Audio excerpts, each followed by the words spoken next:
तेरा तेरा कहते बाबा, तेरा तेरा कहते बाबा, शिव पे हो गया तू बलिहार, शिव पे हो गया तू बलिहार।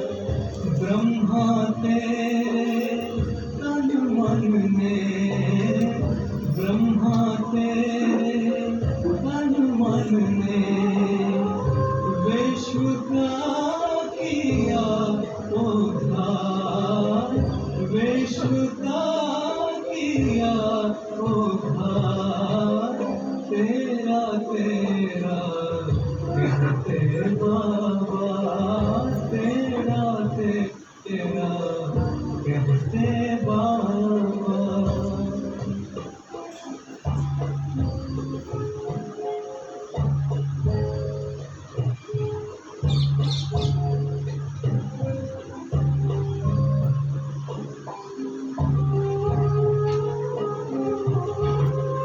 त्याग तेरा बन गया लक्ष्य इस जहान का, त्याग तेरा बन गया लक्ष्य इस जहान का। तेरे तत्व में कर दिया पावन मन इंसान का, तेरे तप ने कर दिया पावन मन इंसान का। दिन रात की तेरी सेवा, दिन रात की तेरी सेवा, करे आत्मा का निखार, करे आत्मा का निखार। तेरा तेरा कहते बाबा, तेरा तेरा कहते बाबा।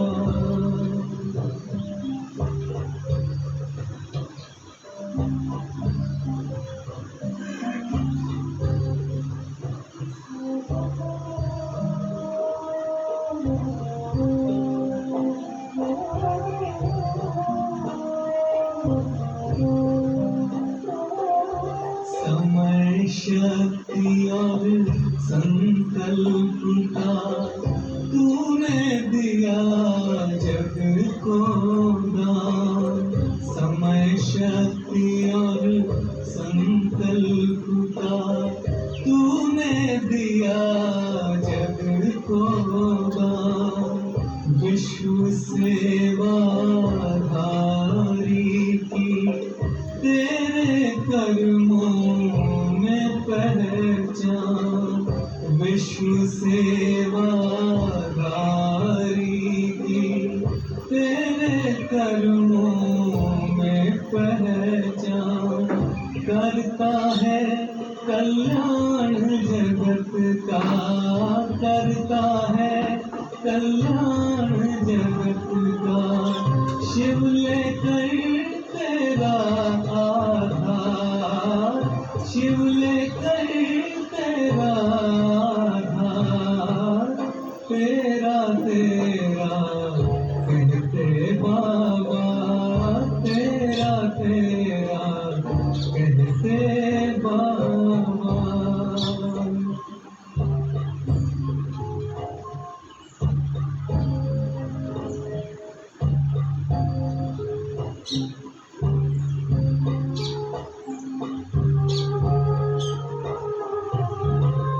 प्यार का सागर देखा बाबा तेरे नैनों में, प्यार का सागर देखा बाबा तेरे नैनों में, ज्ञान से हमको भर दिया तेरे गुणों के गहनों में, ज्ञान से हमको भर दिया तेरे गुणों के गहनों में। तुझको मिलते ही मिल जाते, तुझको मिलते ही मिल जाते बाबा हमको सुख अपार, बाबा हमको सुख अपार, तेरा तेरा कहते बाबा, तेरा।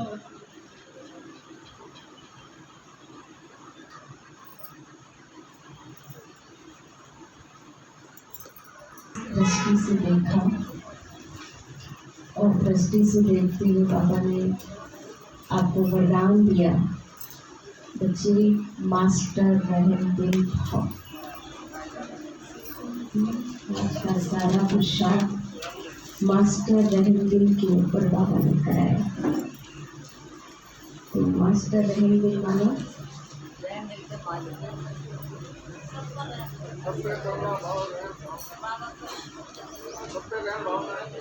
सत्य रहम भाव करने वाला। और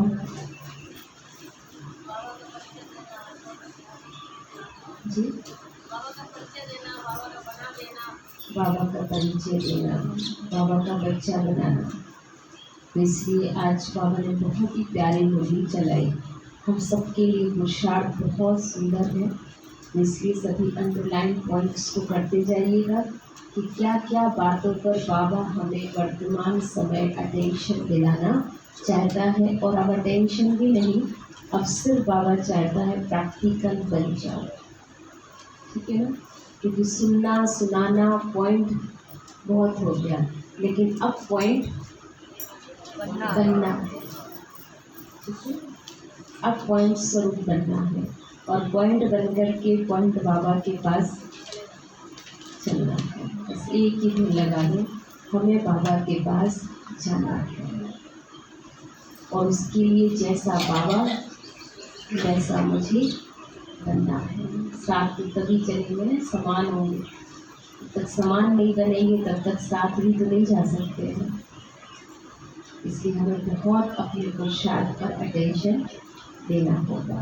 तो चलते हैं, आज की मुरली को हम बहुत अटेंशन पूर्वक सुनेंगे। बाबा ने कहा पहले अपने ऊपर रहम करो फिर बाबा ने कहा पहले अपने ऊपर रहम करो फिर पहले अपने पर रहम करना। सारा पुरुषार्थ तो अपने आप का ही है। तो आज 24/4/22 के महावाक्य है, रहमदिल और बेहद की वैराग्य वृत्ति। रहमदिल और बेहद की वैराग्य वृत्ति।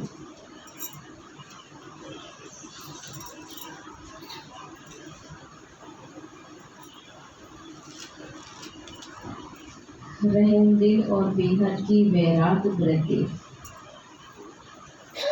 आज लवफुल और मर्सीफुल बाप दादा अपने समान बच्चों को देख रहे हो। आज लवफुल और मर्सीफुल बाप दादा अपने समान बच्चों को देख रहे हैं। कौन से बच्चों को देख रहे हैं? लवफुल और मर्सीफुल बाप है और अपने समान बच्चों को देख रहे हैं। जैसा मैं लवफुल हूँ, जैसा मैं मर्सीफुल हूँ, रहमदिल हूँ, ऐसे ही मेरे बच्चे हैं। अपनी दृष्टि अपने आप के लिए ऊंची करिए। जैसा बाबा है वैसा मैं भी हूँ। आज बाप दादा विश्व की सर्व अनजान बच्चों को देख रहे थे। भले अनजान है लेकिन फिर भी बच्चे तो हैं जो नहीं आ रहे यहाँ पर, लेकिन अनजान है, उन्हें पता नहीं है, पर फिर भी वो तो मेरे बच्चे हैं। तो बाप दादा के संबंध से सर्व बच्चों को देखते हुए क्या अनुभव किया कि मेजॉरिटी आत्माओं को समय प्रति समय किसी न किसी कारण से जाने अनजाने भी वर्तमान समय मर्सी अर्थात रहम की, दया की आवश्यकता है। बाबा ने देखा कि चाहे वो बाहर वाली आत्माएं हैं, चाहे वो ब्राह्मण आत्माएं हैं, आज सबको रहम और लव की, प्यार की जरूरत है। सबको जरूरत है। क्या यहाँ बैठे हुए वालों को नहीं चाहिए? चाहिए नहीं चाहिए ना? ब्राह्मण आत्माओं को ज़्यादा चाहिए।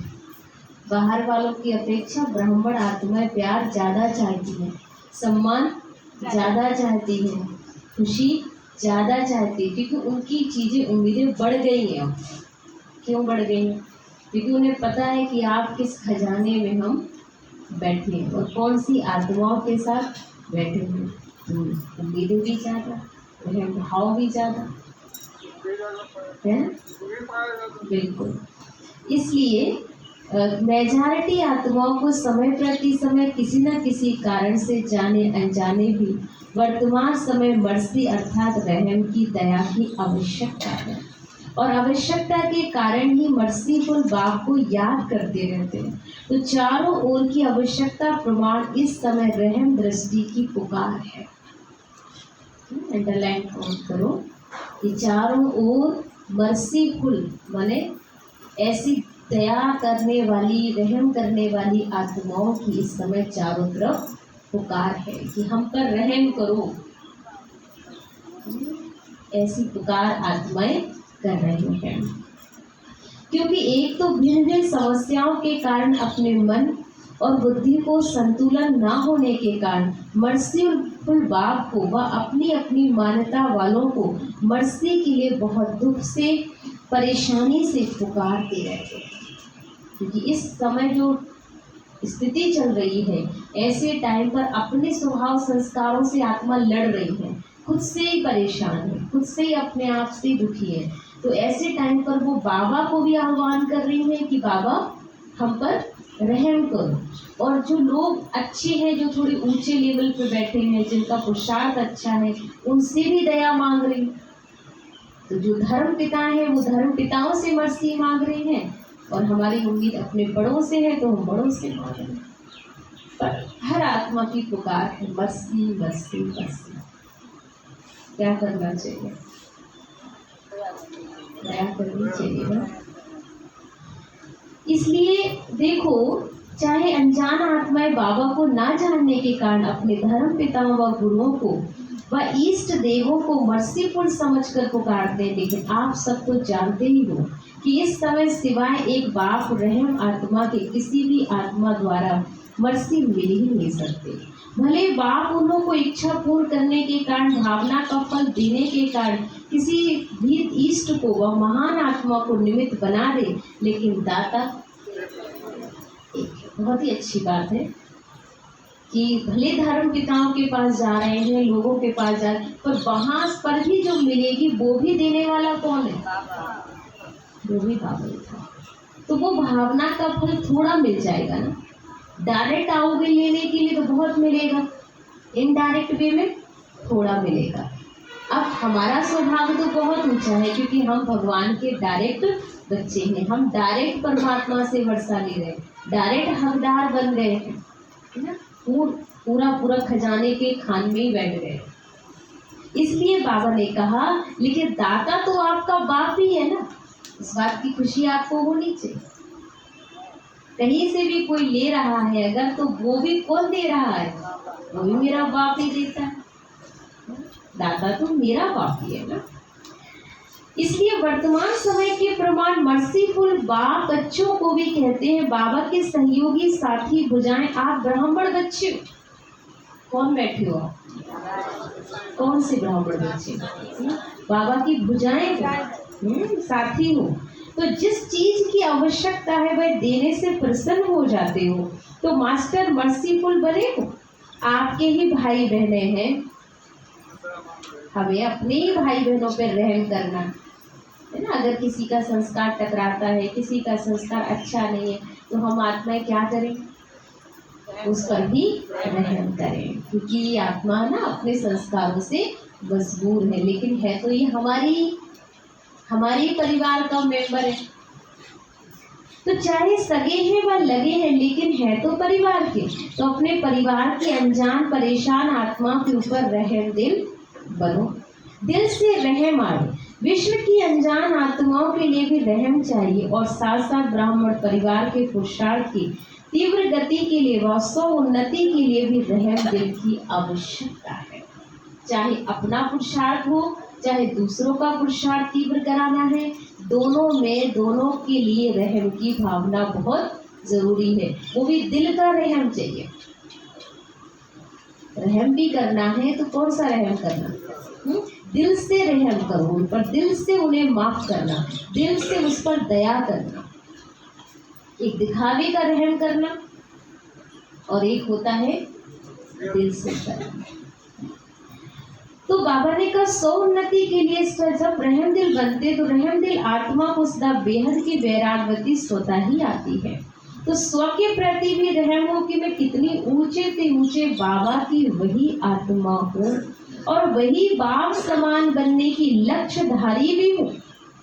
तो उस प्रमाण ओरिजिनल से स्वभाव व संस्कार में अगर कोई कमी है, तो अपने ऊपर दिल का रहम कमियों से वैराग दिला देगा। अपने ऊपर भी और दूसरे के ऊपर भी ये दिल का स्नेह कैसी भी आत्मा के लिए वैराग दिला देगा।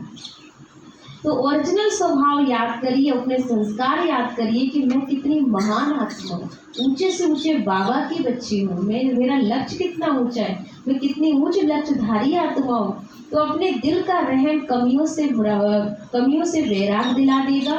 तो बाप दादा आज यही रूढ़िहान कर रहे थे कि सभी बच्चे नॉलेज में तो बहुत होशियार हैं,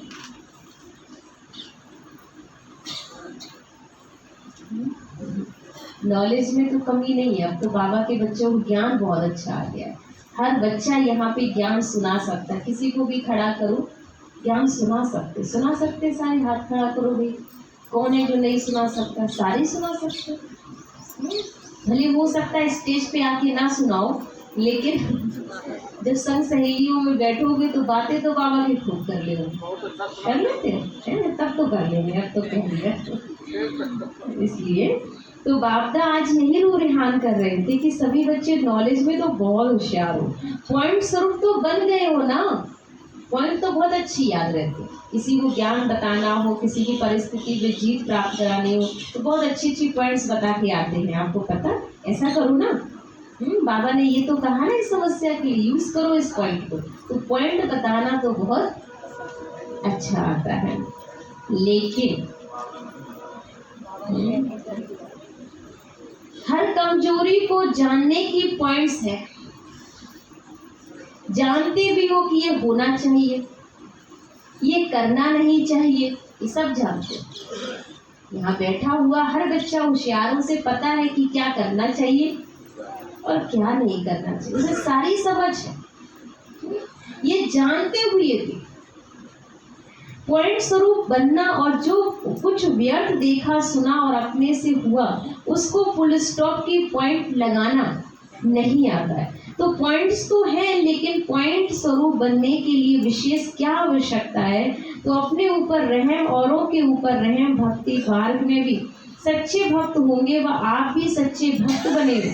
तो आत्मा में रिकॉर्ड भरा हुआ है ना, तो सच्चे भक्त सदा रहमदिल होते हैं, इसलिए वे पाप कर्म से डरते हैं, पाप से नहीं डरते लेकिन पाप से डरते, इसलिए कई पाप कर्म से बचे हुए रहते हैं। तो ज्ञान मार्ग में जो यथार्थ रहमदिल है उसमें 3 बातों से किनारा करने की शक्ति है। सुना? फिर से सुन लो।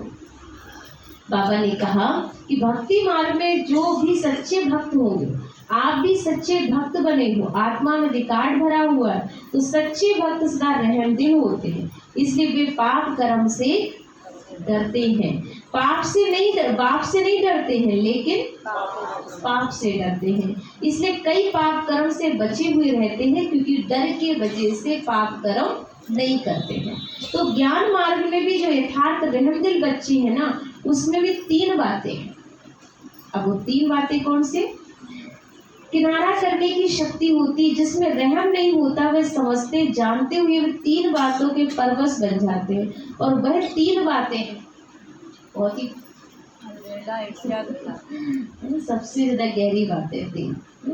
एक तो अलवेलापन, दूसरा ईर्ष्या और घृणा। रहम नहीं है किसी पर तो 3 बातें आ रही हैं कहीं ना कहीं, या तो हमें उससे ईर्ष्या होती है, या हमें अलवेलापन आ गया है, या हमारा घृणा भाव, नफरत है हमें उस आत्मा से, और इसीलिए रहम का भाव उत्पन्न नहीं होता है। और जब तक रहम नहीं आएगा तब तक परिवर्तन भी नहीं हो सकता है। रहम बहुत जरूरी है। देखो, भगवान को भी हम पर रहम है या नहीं? रहम ना होता तो वो हमें कैसे पकड़ता? हम कितनी गलतियां करते हैं, कितनी बार गलतियां करते हैं, फिर भी वो हम पर बार बार रहम करता है, बार बार कहता है नहीं बच्चे तुम कर लोगे, तुम बहुत अच्छे बच्चे हो, तुम मेरे महान बच्चे हो। वो फिर भी हम पर हर घड़ी हम पर रहम की दृष्टि बनाए रखता है। कोई भी कमजोरी व कमी का कारण 90% 3 बातें होती हैं। समझ लो, पूरे पुरुषार्थ में 3 बातें 90% आपके पुरुषार्थ में बाधक है। अगर आपके अंदर रहम नहीं आ रहा है तो ये 3 बातें जरूर काम कर रही हैं। अलवेलापन, ईर्ष्या और घृणा। तो ये 3 बातें होती हैं, और जो रहमदिल होगा वह बाप का साथी, धर्मराज का सजा से किनारा करने की शुभ इच्छा रखता है। जैसे भक्त डर के मारे अलवेले नहीं होते, ऐसे ब्राह्मण आत्मा बाबा के प्यार के कारण धर्मराजपुरी से क्रॉस ना करना पड़े, इस मीठी डर से अलवेले नहीं होते।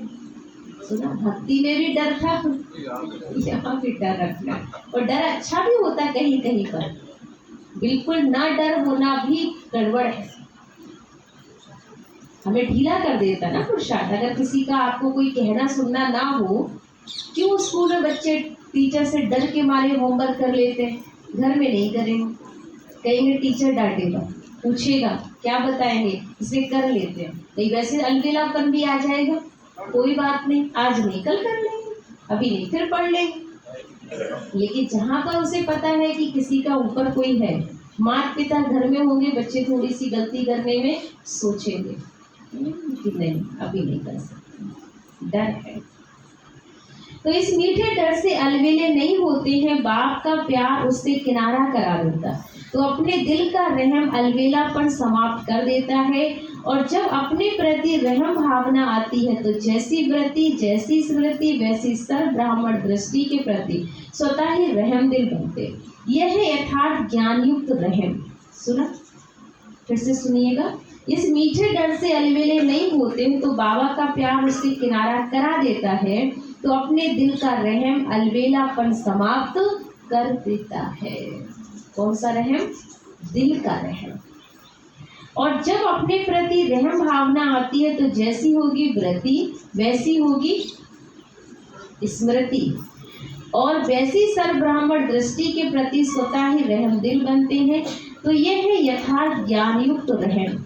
बिना ज्ञान के रहम कभी नुकसान भी करता है।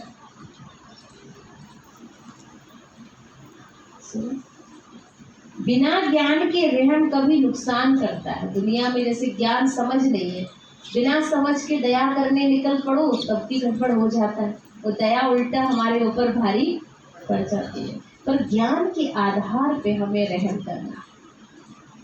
भाई कोई गलत काम करने जा रहा हो, हमका बेचारा है भाई, लेकिन फिर भी रहम करो, ये रो रहा है, चीख रहा है, कुछ खा नहीं रहा है, तो ये रहम आ गया। लेकिन उसको वो गलत कर रहा है तो उस जगह पे आपको रहम नहीं करना, वहां ज्ञान का प्रयोग करो। तो ज्ञान युक्त रहम चाहिए, ऐसा भी भावनाओं में बहने वाला रहम नहीं चाहिए। ज्ञान युक्त रहम वो आपको हमेशा फायदा करेगा। तो बिना ज्ञान के रहम कभी नुकसान नहीं करता है, लेकिन ज्ञान युक्त रहम कभी भी किसी आत्मा के प्रति ईर्ष्या व घृणा का भाव दिल में उत्पन्न करने नहीं देता। तो ज्ञान युक्त रहम के साथ साथ स्वयं की रूहान का रुहाब भी अवश्य होता है। अकेला रहम नहीं होता, लेकिन रहम और रुहाब दोनों का बैलेंस रहता है। लेकिन रहम और रुहाब दोनों का बैलेंस रहता। अगर ज्ञान युक्त रहम नहीं है, साधारण रहम है, तो किसी भी आत्मा के प्रति चाहे लगाव के रूप से चाहे किसी कमजोरी से उसके ऊपर प्रभावित हो सकते हो। ठीक है, ज्ञान युक्त रहम नहीं है तो आप प्रभाव में आ गए, उसकी विशेषता को देखकर, उसके काम को देखकर, उसकी किसी भी दया उसकी परेशानी को देखकर, और ऐसा रहम आपको फंसाएगा। इसलिए प्रभावित भी नहीं होना है, ना घृणा चाहिए ना प्रभावित चाहिए, क्योंकि आप तन मन धन बुद्धि सहित बाबा के ऊपर प्रभावित हो चुके हो। आपके ऊपर किसी का प्रभाव पड़ ही नहीं सकता। जिस पर भगवान का प्रभाव पड़ गया हो उस पर किसी दूसरे का प्रभाव पड़ ही कह सकता, क्योंकि दुनिया में भगवान से खूबसूरत तो चीज कोई बनी ही नहीं है कुछ। परमात्मा से सुंदर दुनिया में कुछ भी नहीं है, इसीलिए उसका नाम है सत्यम शिवम और सुंदरम। वही एक सत्य है।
तो बाबा ने कहा कि अगर इस तरह से आप जो है किसी पर प्रभावित होंगे या किसी पर घृणा करेंगे तो वो भी एक सेवा नहीं है, वो भी एक रहम नहीं है।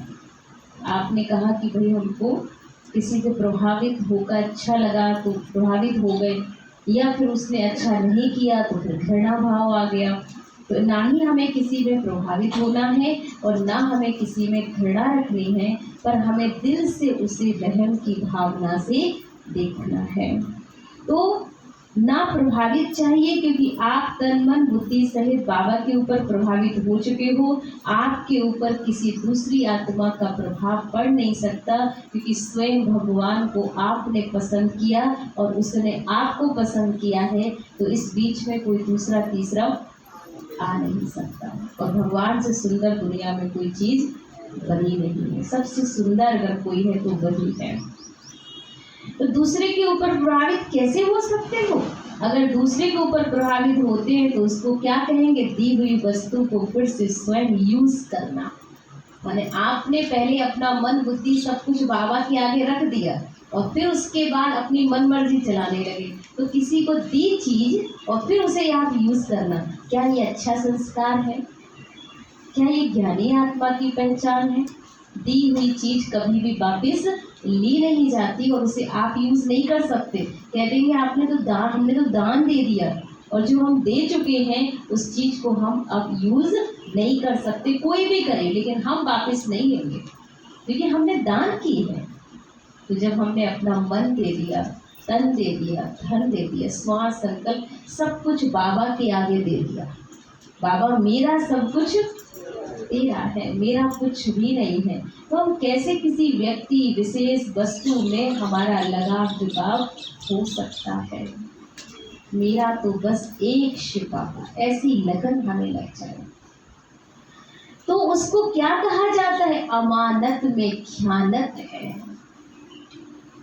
जब मन बुद्धि दे दिया फिर आपकी रही है कहाँ? जो प्रभावित होते हो बाबा के हवाले कर दिया, या अभी आधी रखी है, आधी दी है। जिन्होंने फुल दी ना वो हाथ उठाओ। पूछ रहा है बाबा, बच्चे आपने सब दे दिया ना बाबा को? देखो ब्राह्मण जीवन का फाउंडेशन महामंत्र क्या है? मन बना मन ही मन बाबा को याद करना। मन बनाओ तो मन बनाओ नहीं हुए हो जो तो ज्ञान सहित रहम दिल आत्मा कभी किसी के ऊपर, चाहे गुणों के ऊपर, चाहे सेवा के ऊपर, चाहे किसी प्रकार के सहयोग प्राप्त होने के कारण आत्मा पर प्रभावित नहीं हो सकती, क्योंकि बेहद की वैरागी होने के कारण बाबा के इसमें सहयोग साथ उनके सिवाय और कुछ दिखाई उसे देता नहीं। भले आपको कोई बहुत अच्छा सहयोग कर रहा है, आपको वो सारा सहयोग देता है जो दूसरा कोई देता ही नहीं है, आपको उससे बहुत आपको मदद मिलती है, लेकिन उसके बावजूद भी आपका मन वहाँ प्रभावित नहीं होना चाहिए। कोई कितना भी कर ले, लेकिन जो दे रहा है वो किसकी वजह से दे रहा है? जरा सोचो, अगर कोई आपको प्यार दे रहा है, सम्मान दे रहा है, चीज दे रहा है, जरूरतें पूरी कर रहा है, तो किसकी वजह से कर रहा है? उसकी वजह से ना। देने वाला वो है कौन जो आपको दे रहा है? लेकिन हम देने वाले उस व्यक्ति को पकड़ लेते हैं, लेकिन भूल जाते हैं कि ये जो चीज आई है वो किसके थ्रू आई है? बाप के थ्रू ना।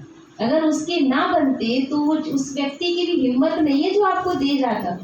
अगर आप सब भी सहयोग कर रहे हैं तो किसकी कमाल है? बाबा की है। अगर हम आप में प्रभावित हो जाए, नहीं हमारे भाई बहन बहुत अच्छे, हमारे भाई बहन बहुत अच्छे हैं, लेकिन अच्छे के साथ बाबा बीच में है।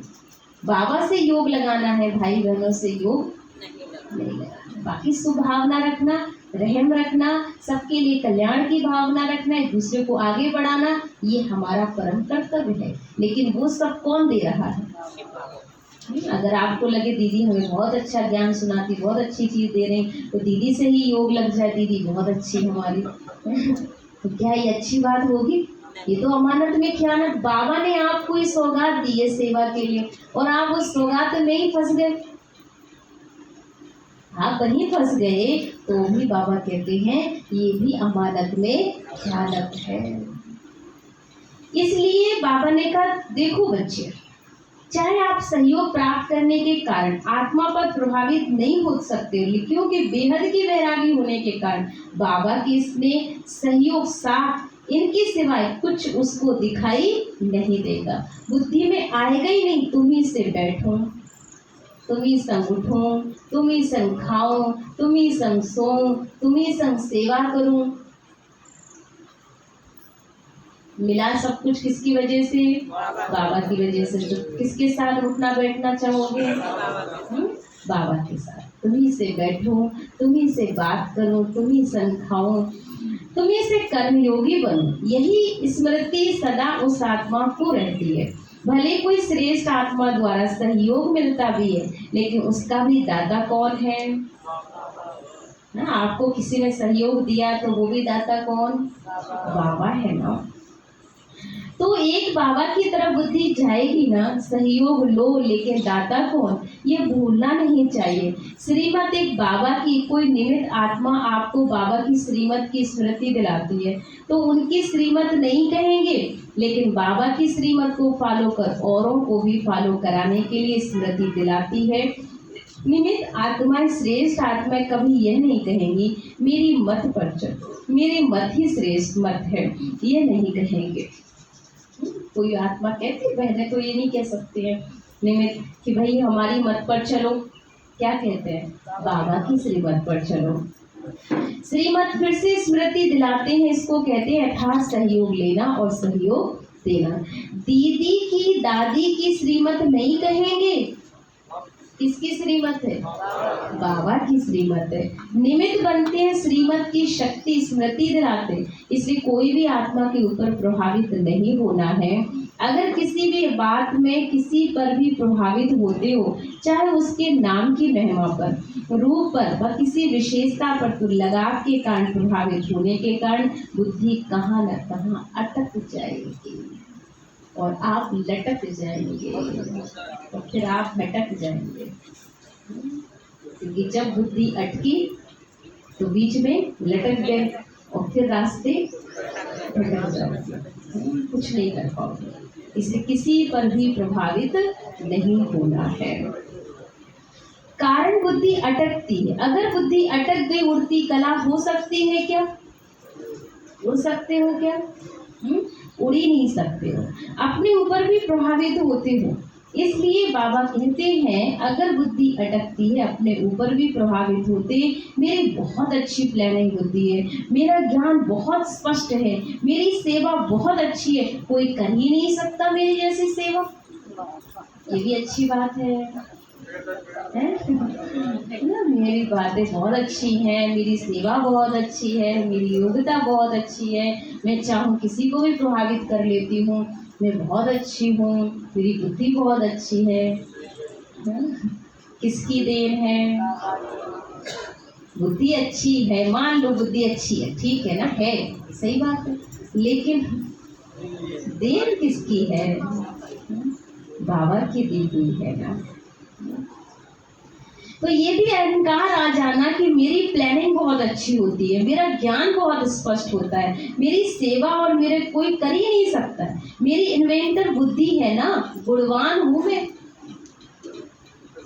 कितना अहंकार है। ये अमानत में खयानत है या नहीं है? दी हुई बुद्धि भगवान को दी कैसी थी? जब आपको कुछ नहीं आता था, कुछ नहीं थे, जब बाबा के घर आए थे, ठीक है, कुछ नहीं आता था, और आज बाबा ने आपको योग बना दिया है, तो आज हम क्या समझने लगे? मेरी बुद्धि बहुत अच्छी, मेरा ज्ञान बहुत स्पष्ट। ये भी अहंकार है, अमानत में खयानत है। ये कभी उन्नति को प्राप्त होने नहीं देगी, आपको उड़ने नहीं देगी, ये पंख काट देगी। इसलिए ये अपने ऊपर भी प्रभावित नहीं होना विशेषता है, प्लानिंग बुद्धि है, लेकिन सेवा के निमित्त किसने बनाया? मालूम था क्या कि सेवा क्या होती है आपको? बोलो, बाबा पूछता है, अपने आप से पूछो सभी, क्या पहले मालूम था सेवा होती क्या है? अब समझ आया सेवा क्या होती हो, तो सिखाया किसने? तो सेवा क्या होती है? इसलिए सौन्नति के लिए अर्थात ज्ञान युक्त रहमदिल बनना बहुत आवश्यक है। फिर ये ईर्ष्या घृणा समाप्त हो जाती है। तो तीव्र गति की कमी या मूल कारण यही है, ईर्ष्या घृणा या प्रभावित होना, चाहे अपने ऊपर चाहे दूसरों के ऊपर। चौथी बात सुनाई, अलबेलापन। पहला था प्रभावित होना, दूसरा था ईर्ष्या, तीसरा घृणा, चौथा अलबेलापन। अंडरलाइन कर लो पॉइंट्स को। ये तो होता ही है, टाइम पर तैयार हो जाएंगे, थोड़ा बहुत तो प्रसाद ढीला चलते ही है। बड़े बड़े ज्ञानी नहीं अच्छे चल रहे तो हम कैसे चल लेंगे? बहुत अच्छी बात है, ये तो सब नहीं कर रहे तो हम कैसे कर लेंगे? हम तो आज ही आए हैं, हम तो बहुत छोटे हैं। ऐसा सोचना भी गलत है। हो सकता है आपकी क्वालिटी उससे भी बड़ी है, आप आज भी आगे जा सकते हो उससे आगे, तो आप क्यों उसके वजह से अपनी पूंछ खींच रहे हो नीचे? तो ये अलबेलापन है। बाबदादा ने एक हंसी की बात पहले भी सुनाई, ब्राह्मण आत्माओं के दूर की नजर बड़ी तेज है। देखो ये भी पॉइंट बहुत अच्छा है। ब्राह्मण आत्माओं की दूर की नजर तेज है। चश्मा अच्छा है ना सबके पास? किस किस को दूर की नजर अच्छी दिखाई देती है?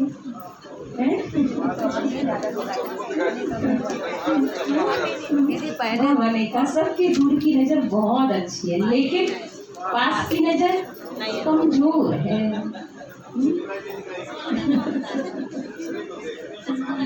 हाँ बिल्कुल, बहुत अच्छी समझ रहे। ये पॉइंट बहुत अच्छे आते हैं, इसका मतलब पॉइंट समझ में आ गया सभी को पॉइंट।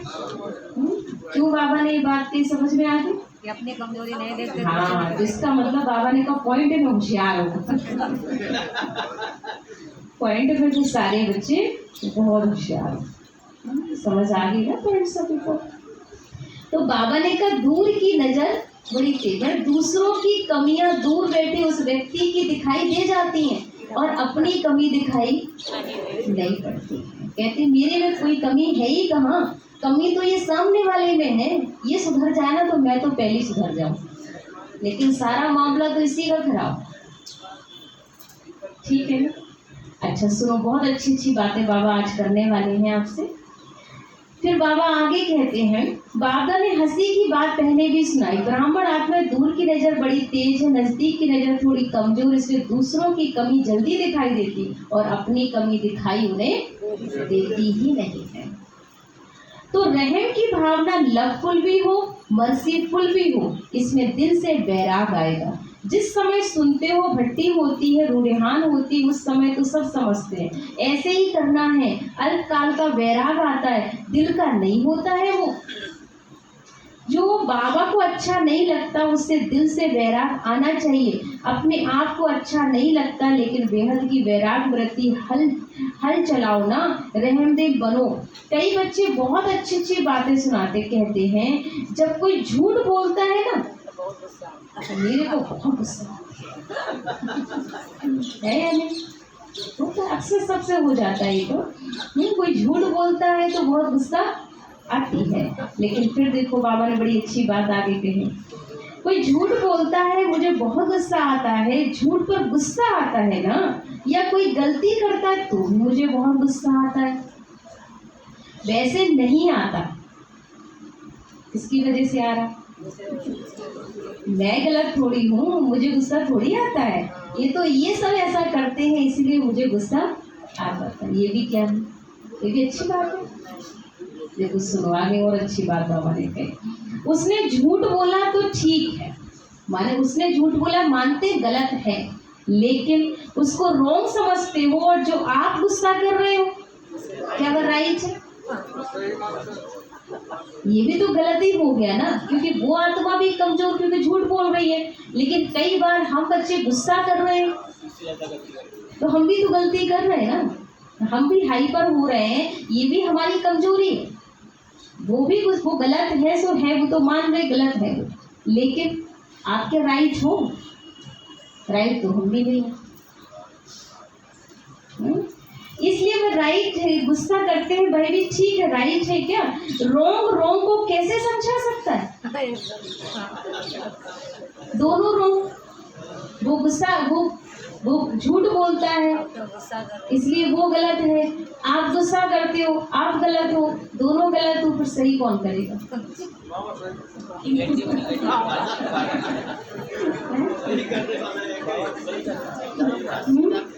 उसका असर कैसे हो सकता है? उस समय अपनी गलती को नहीं देखते हो, लेकिन दूसरे की झूठ की छोटी बात को भी बड़ा बना कर देते हो, और ऐसे समय पर रहम दिल क्या करना पड़ेगा?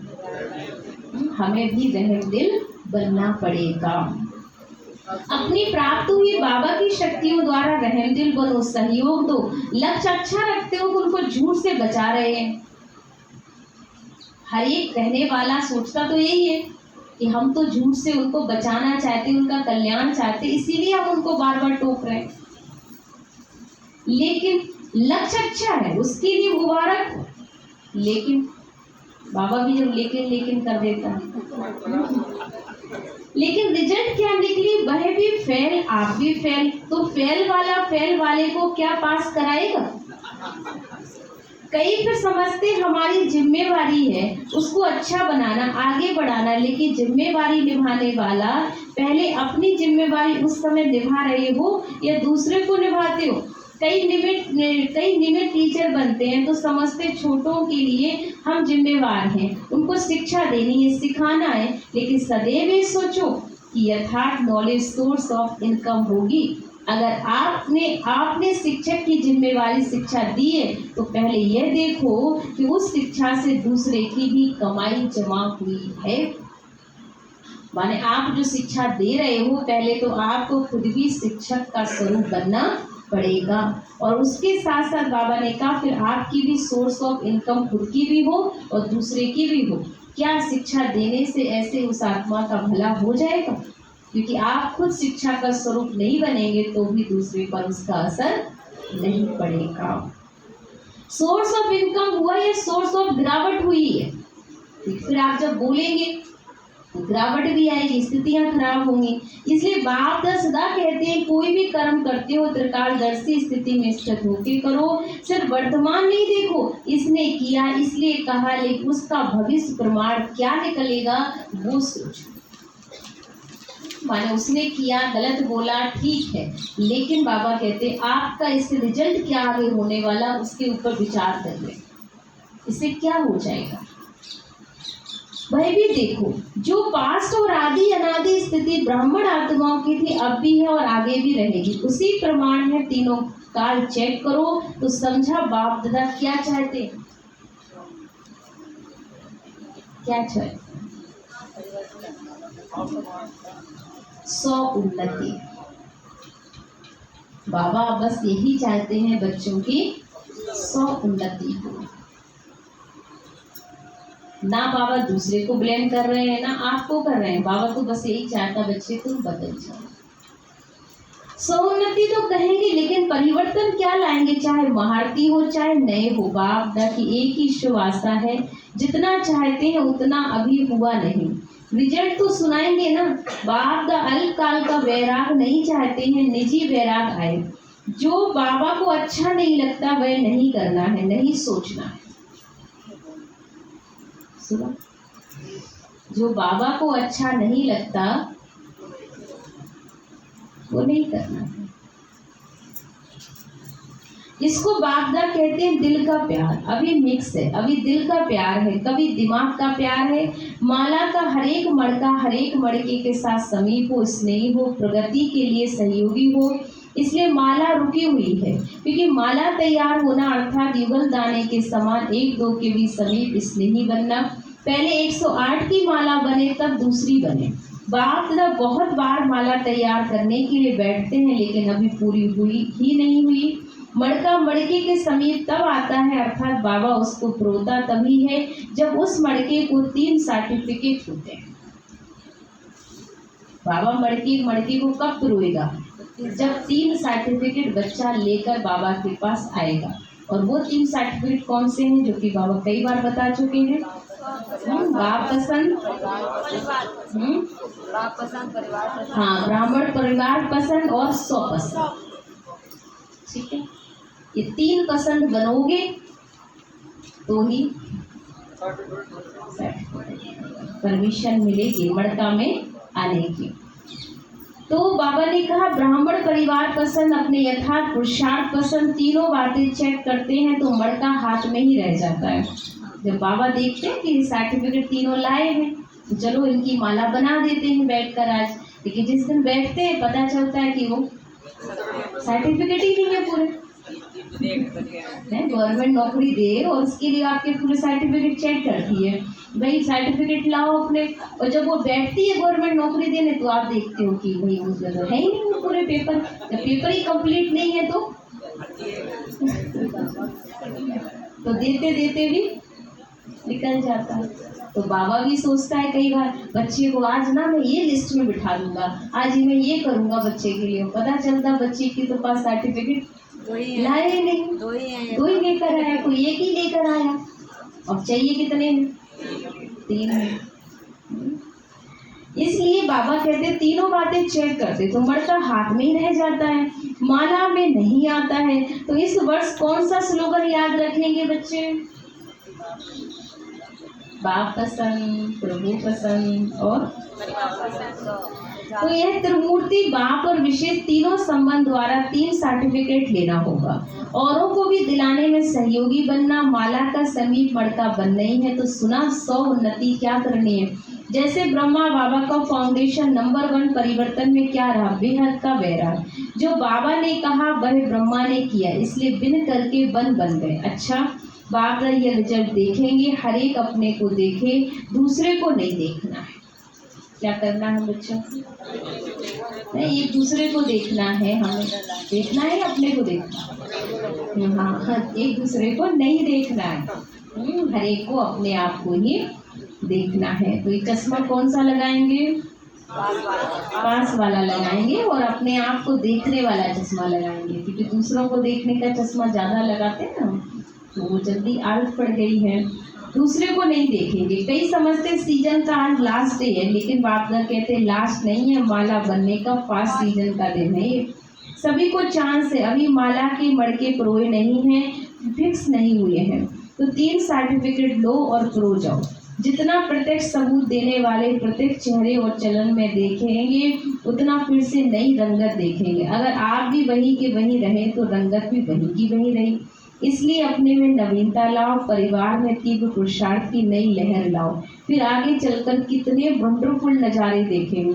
जो अब तक हुआ वह बीता। अभी हर कर्म में नया उमंग और नया उत्साह चाहिए।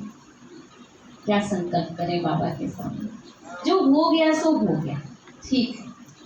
बाबा ने भी क्षमा किया, रहम किया, लेकिन अब हमारा पुरुषार्थ क्या हो? सिर्फ खुद पर पुरुषार्थ करना। हमें रहम करना है दूसरों पर भी और अपने आप पर भी रहम, क्योंकि सारी दुनिया इस समय रहम ही मांग रही है। अंदर से सब टूट चुके हैं, अंदर के अपने आप से खालीपन में हैं, खुद से थक गए हैं, औरों से थक गए हैं बोल बोल करके। तो बस अंदर से यही आता है, बस रहम करो, ख़त्म करो बात। व्यर्थ में कुछ भी रखा नहीं है, बस उन्नति उन्नति उन्नति। सिर्फ 100 उन्नति, एक ही लगन लगा लो, बस मुझे बदलना है, मुझे परिवर्तन होना है। तो उमंग है ना, इन पंखों से उड़ेंगे सभी। तैयार हैं सभी उड़ने के लिए, हैं? हमें किसी में प्रभावित नहीं होना है। दुनिया में कोई ऐसा बना ही नहीं जिस पर मैं प्रभावित हो जाऊं। इतना खूबसूरत कोई नहीं है जिस पर मेरा मन प्रभावित हो जाए। उससे ज़्यादा खूबसूरत तो दुनिया में कोई साथी हो ही नहीं सकता। ऐसा खुद से अपने आप से अंदर संकल्प करो कि बाबा से सुंदर दुनिया में कोई था, ना है और ना कभी कोई होगा। जितनी भी ये चेहरे की चमक देखते हो ना, चाहे कृष्ण कन्हैया को देखते हो, चाहे किसी को देखते हो, ये सब बाबा कहते हैं ये सब शरीरों की चमड़ी है ना? देखना है तो आत्मा को देखो। और दुनिया में सबसे सुंदर अगर परमात्मा की ही जो लाइट है, जो चमक है, जो डायमंड खूबसूरती है, वो सिर्फ इतनी खूबसूरत तो कृष्ण की भी नहीं, राम की भी नहीं, रावण की भी नहीं, किसी की भी नहीं है। रावण की तो होगी ही नहीं है। तो आप सोचो सबसे सुंदर आत्मा कोई दिखती है तो वो कौन है? बाबा। ठीक है, तो इसलिए बस एक ही मूर्त अपने अंदर बसा लो। तुमसे खूबसूरत दुनिया में ना कोई था ना है, और जब कोई खूबसूरत है ही नहीं तो किसी दूसरे पे हम प्रभावित हो ही कैसे सकते हैं? जब हमें सबसे खूबसूरत चीज मिल गई हो और फिर हम किसी छोटी मोटी चीजों में प्रभावित हो गए तो ये तो हमारी मूर्खता हुई ना। महानता तो ये है कि जो सबसे उत्तम है हम उससे हमारा बुद्धि का योग लगा हो। तो इसलिए बाबा ने एक्स्ट्रा टेंशन दिलाया, बच्चे अपने पंख लगाकर उड़ते रहना। बाकी जिन्होंने भी जो सेवा में सहयोग दिया अर्थात अपना भाग जमा किया वह अच्छा किया है, चाहे देश के हो चाहे विदेश के हो। चारों ओर के सेवाधारियों ने सेवा की। इसलिए सेवाधारियों को बाप दस्ता यही कहते हैं, सेवाधारी अर्थात गोल्डन चांस भाग लेने वाले। अभी इसी भाग को जहाँ भी जाओ वहाँ बढ़ाते रहना, कम नहीं होने देना। थोड़े समय का चांस दाखिल पुरुषार्थ का गोल्डन चांस दिलाता रहेगा। सेवाधारी भी जो चले गए अथवा जो जा रहे हैं सभी को मुबारक हो। अच्छा, सर्व रहमदिल श्रेष्ठ आत्माओं को स्वयं को सौन्नति की उड़ती कला में ले जाने वाली तीव्र पुरुषार्थी आत्माओं को, सदा हर समय एक बाबा को साथ अनुभव करने वाली अनुभवी आत्माओं को, सदा हर बाबा के दिल की आशाओं को पूर्ण करने वाले कुल दीपक आत्माओं को, सदा अपने को माला के समीप मड़के बनाने वाले विजयी आत्माओं को, बेहद की वैराग वृत्ति से हर समय बाबा को फॉलो कर बाप समान बनने वाले अति स्नेही राइट हैंड बच्चों को बाप दादा का याद प्यार और नमस्ते। हम बच्चों की ओर से बाप दादा को दिल व जान से सिखवा प्रेम से याद प्यार और गुड मॉर्निंग, नमस्ते नमस्ते नमस्ते। शुक्रिया बाबा, शुक्रिया बाबा, शुक्रिया। मेरी जिंदगी को संवारने वाले बाबा तेरा लाख लाख शुक्रिया शुक्रिया शुक्रिया। वरदान, प्राप्तियों को इमर्ज कर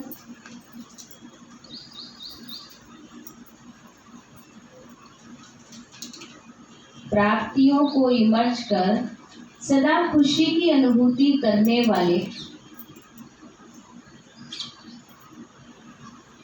सदा खुशी की अनुभूति करने वाले,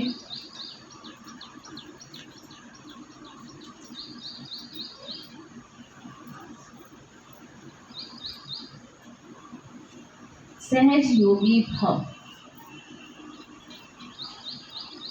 सहज योगी भव। स्पष्टीकरण, सहज योग का आधार है स्नेह और स्नेह का आधार है संबंध, और संबंध से याद करना सहज होता है। तो संबंध से ही सर्व प्राप्तियां होती, जहाँ से प्राप्ति होती मन बुद्धि वहाँ सहज ही चली जाती। इसलिए बाबा ने जो शक्तियों का, ज्ञान का, गुणों का, सुख शांति आनंद प्रेम का खजाना दिया, जो भी भिन्न भिन्न प्राप्तियां हुई उन प्राप्तियों को बुद्धि में इमर्ज करो तो खुशी की अनुभूति होगी और सहज योगी भी बन जाएंगे। स्लोगन है, जो सर्व प्रश्नों से पार रहता है वही प्रसन्न चित्त है। जो सभी प्रश्नों से पार रहता है वही प्रसन्न चित्त है। ओम शांति।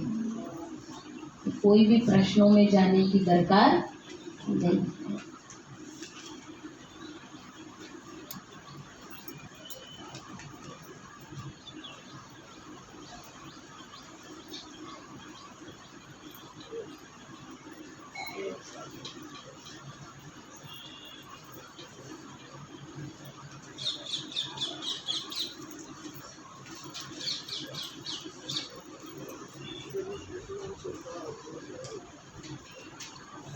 आज का टाइटल है रहमदिल और बेहद की वैराग व्रती।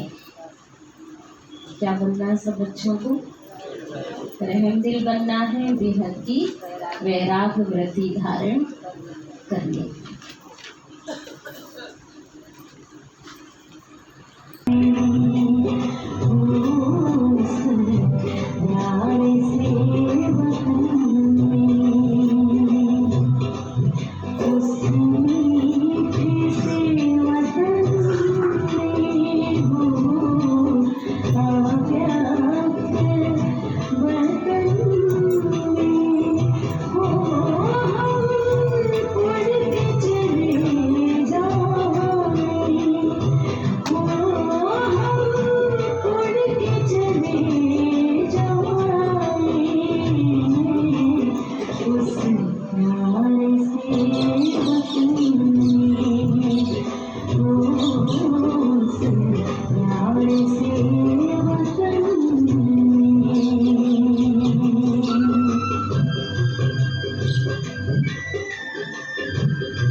शिक्षाएं और प्यार साथी बन साथ निभाते हैं।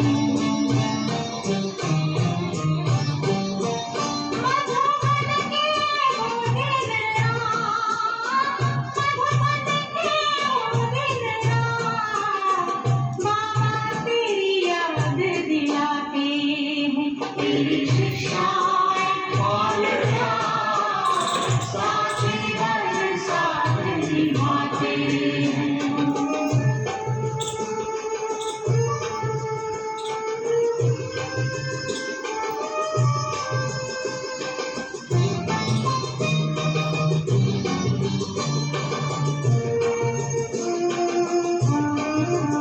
बैठूं कमरे में जाके, मिलता तो वचन से आके।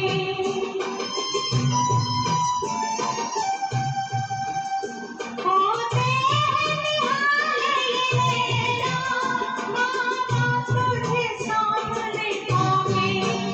तेरे मीठे